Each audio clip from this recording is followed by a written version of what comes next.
Bonjour à tous. Alors, je vous fais une petite vidéo pour, puisqu'on a du temps, profitons-en, pour revoir certains homophones grammaticaux. Ce sont des homophones que vous utilisez très régulièrement et j'aimerais en revoir 3 dans cette vidéo. Et ces homophones, vous les utilisez souvent, vous les confondez souvent à l'écrit. Donc ce serait intéressant pour moi de faire un petit point et vous donner les moyens mémotechniques qui marchent le plus selon moi pour différencier en fait tout simplement les homophones. Alors, voilà les 3 homophones. A, et, ce. C'est les homophones en fait que vous confondez le plus en général, en tout cas dans ce que je lis et ce que je remarque. Donc déjà on va regarder ces deux A. Le A avec accent c'est une préposition. C'est une préposition et souvent on aura après une destination, une heure, une précision sur quelque chose. Il va à la plage, il mange à 7 heures, voilà. Moi, ce que je vais vous donner comme conseil pour différencier les deux A, ça va plutôt porter sur la forme verbale, donc l'auxiliaire ou le verbe avoir. Donc, je vous explique, je précise ma pensée.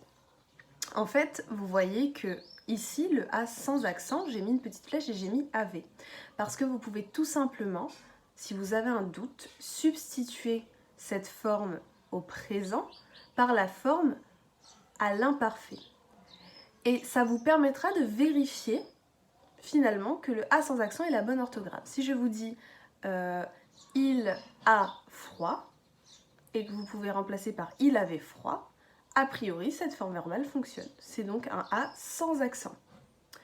Si je dis il est arrivé à minuit, donc, et que vous avez envie de faire le test, vous n'êtes pas sûr de la forme écrite que représentera ce A, enfin je ne sais pas si c'est très clair, eh bien vous remplacez par AV.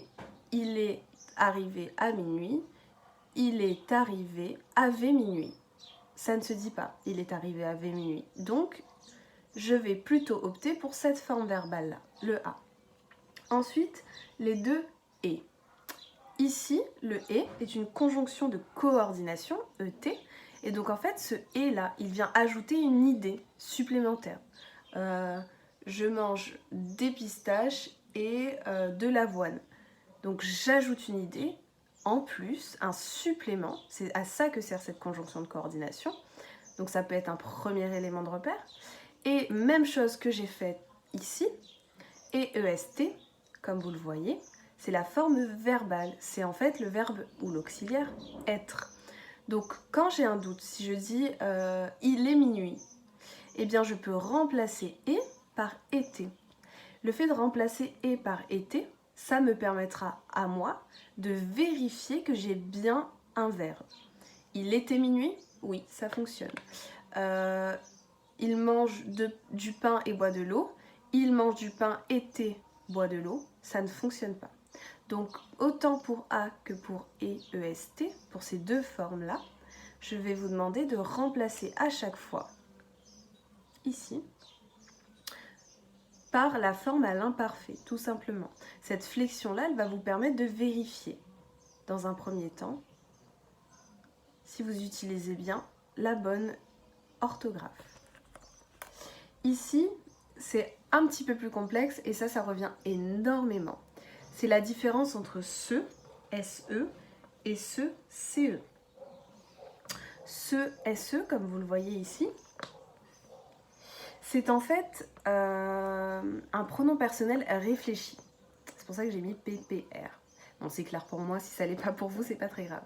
Je vous explique. Ce SE, c'est en fait souvent, comme c'est un pronom personnel réfléchi par définition, souvent, en fait tout le temps, il va accompagner un verbe. Il se douche, il se prépare, il s'entend bien avec quelqu'un, donc la forme avec l'élision. Et ici, CE, c'est en fait tout simplement un déterminant démonstratif. Le petit conseil que je donne à mes élèves, donc je leur explique souvent que SE précède un verbe, mais pour bien faire la différence entre ce et ce, autre chose, je leur explique qu'ici, ce CE, c'est tout simplement un démonstratif. Et donc en fait, on va pouvoir faire avec la main ce signe-là. on va montrer du doigt l'objet. Par exemple, voilà, ce feutre. Et en fait, ça va prendre la forme d'un C, ce démonstratif. Si je dis il se douche, je ne vais pas montrer la personne, je ne montre pas un objet, je ne montre pas quelque chose. Il se douche, ça accompagne un verbe, donc je fais le rapprochement, je me dis ça accompagne un verbe, c'est forcément SE. Ce bureau n'est pas rangé. Ce bureau, celui-là que je peux montrer désigné du doigt, n'est pas rangé. Voilà. Donc ce que je vous propose, c'est peut-être pas totalement clair, j'espère que ça peut l'être pour vous. Je vais faire un récapitulatif rapide. Pour différencier A et A, remplacez le A par AV. Si le remplacement est possible, c'est que c'est cette forme-ci sans accent. Pour et, remplacer EST par ET. Si cette forme est possible, EST, c'est qu'en fait c'est le EST, donc le verbe, et que ce n'est pas le ET, la conjonction de coordination qui sert à ajouter une idée. Ici, ce et ce. Ici, comme je vous l'ai dit, ce, SE, ça accompagne en général un verbe. Et ce, CE, c'est un démonstratif. Donc le démonstratif, j'ai ce moyen mémotechnique, je monte du doigt. Ce.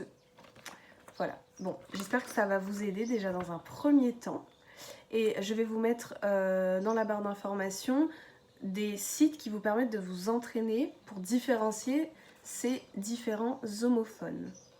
Bon courage et au travail!